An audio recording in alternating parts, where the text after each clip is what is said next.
Vou chamar seu papai Ivaldo!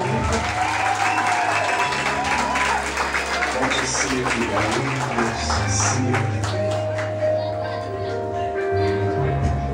qualquer coisa eu preciso não te perguntar. Longos anos em busca de paz.